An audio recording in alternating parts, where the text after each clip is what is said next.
Walker Kessler has his best night of the year for the Utah Jazz, but an extensive amount of turnovers in the second quarter derail any chance for a Jazz victory in Chicago. We're talking about it next on Postcast here from the Windy City. You are Locked On Jazz, your daily podcast on the Utah Jazz. Part of the Locked On Podcast Network, your team every day. Utah Jazz fall in Chicago 130-113 in a game in which the Jazz started hot. They hit 5 of their opening 6 shots, or 4 of their opening 5 threes. They led it 16-12. The Bulls offense was great in that first quarter, had an offensive rating of 154. By halftime, the Jazz were down 14 because in that second quarter, the Jazz turned it over 11 times, leading to 20 Bulls points off of turnovers. Then in the third, by the end of the third, the Jazz were down 20 and they lose it 130-13, 130-113 as this game really at that point was done. Let's go to the second quarter sequence where it really fell apart. They turned it over in 5 of their first 6 possessions. Chris Dunn has 2 of them. THT has 2 of them.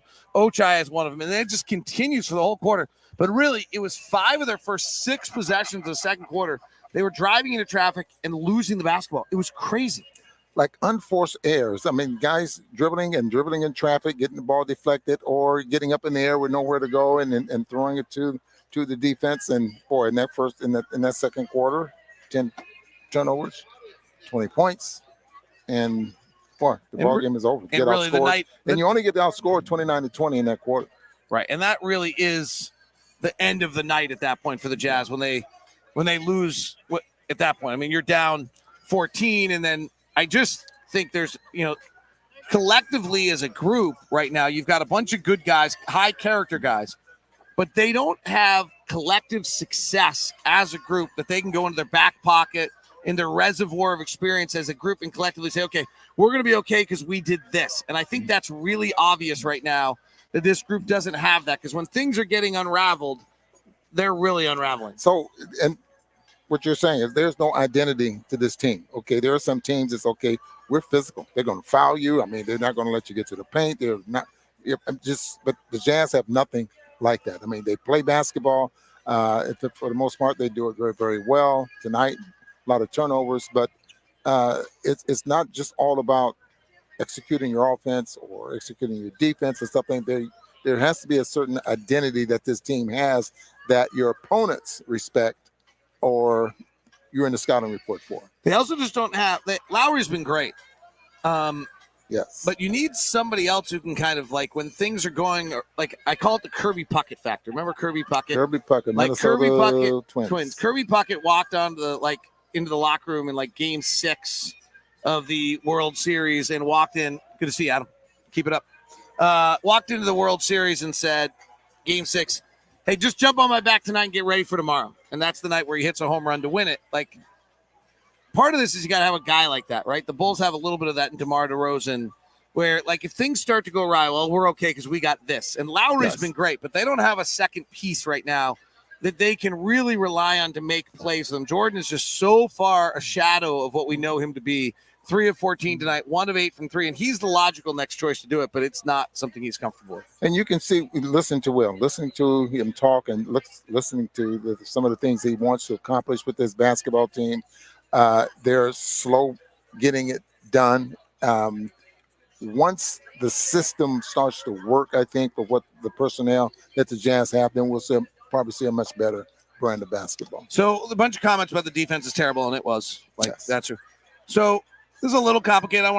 We got to be a little careful on how much we share here, because there's a level of confidence that we get access to a lot of things. But I want to try to see if I can make sense out of this for you guys a little bit. I think there was a feeling from the coaching staff that in the early games they were playing a defensive style that for the long term, and the long term is 30 games from now, 90 games from now, 200 games from now, was not a defensive style that was going to lead them to be their best when this all comes together. This is a process, right? We're in a 3 or 4 year process.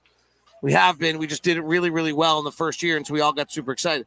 So there was a feeling from the coaching staff a little bit that, like, you know what? Like, the way we're playing right now is just not going to be an answer for the long term. And so there were some fairly significant, massive adjustments made in the last 48 hours, and asking guys to make those adjustments on the fly against an NBA team coming at you is super hard. So the fact that the defensive rating was like a 154 in the first half and a 134 in the second and by halftime and a 136 at the end of the third, all brutal.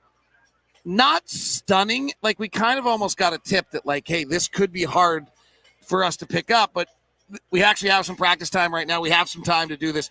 And for us to be at our best, eventually, this is what we got to do. So there were some changes made, and I have to go back and rewatch how they did them. The half-court defense wasn't great, so it might not have been great.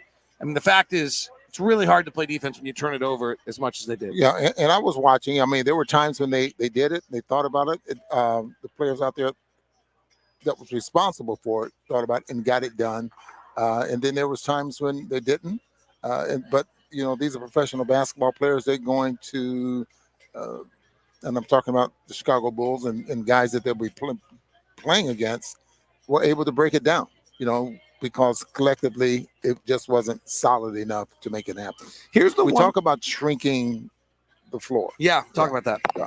Well, shrinking the floor, what they remain is that they want to force a certain way and then shrink the middle. You know, that way you're always going out instead of having to go over the top and underneath and all that. But you just shrink the floor so those passing lanes aren't there when you're forcing a certain way. And that shrinks the floor. So there were some good things tonight. Like, I know it doesn't feel like it, but I thought one thing was interesting. We have not played pick and roll. We're playing about the 29th in pick and roll rate. It felt like we played a lot more pick and roll tonight. And I saw some really good things on the offensive end of the pick and roll. Keontae and Walker. Keontae looks comfortable on the pick and roll. John Collins was doing some interesting things on the pick and roll. Like, I wonder if we're going to see a little bit more pick and roll out of this offense moving forward. Well, I think probably, yes. I do think that. But you need, first of all, you need a good pick setter. Yeah. You need guys who are going to use the pick. And you need two guys that can make the pick work, which means that Kessler setting playing the pick and roll has to lead to a second option. A pick and roll with Lauri Markkanen, and you get a mark, you got an option right away because he can roll or he can space and shoot three. And so just knowing your personnel with the pick and roll, that, you know, if you can make that happen. Lauri's really been great. Like, he's been absolutely absolutely the fact great. that what Lauri's doing right now is scoring 29 points, 26, 7 points a game with, honestly, like, no offense to his teammates, but, like, nobody else is on the scouting report right now. Yeah. Like, well, the only thing that's on the scouting report that's actually really interesting and worth keeping an eye on is our guys are driving into the paint. And DeRozan was just doubling. Whoever DeRozan was guarding, I'm curious to go rewatch this game. Whoever DeRozan was guarding, he just left him and went in the paint. He had 4 steals in the first half, just doubling our guy, whoever drove in the paint. So our guys are getting in the paint. No one's leaving Kessler. Everyone's leaving Kessler. They're leaving Collins. And now they're leaving whoever's on the perimeter. And there's 3-4 guys surrounded every single guy in the paint. And that's probably why we have so many turnovers. It's going to take some guys making some shots or doing some things to spread out the defenses to have this go away.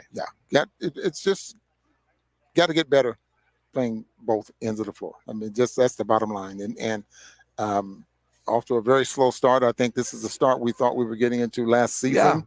Yeah. And this season, we're just a year late. Walker, I thought, was the best he's been. He was super frustrated after the game, and it really took like 2 guys to kind of come up and perk him up. But 15 points, 15 rebounds, 4 block shots, 11 offensive rebounds tonight, tipping it around an awful lot. He gets 5 of 12 shooting because a lot of those kind of shots when it goes up to the rim. But I thought he had a really nice night tonight. Yeah, he had a beautiful night. I mean, anytime you get upset because you miss a little jump hook, you know, and felt so bad coming off the floor.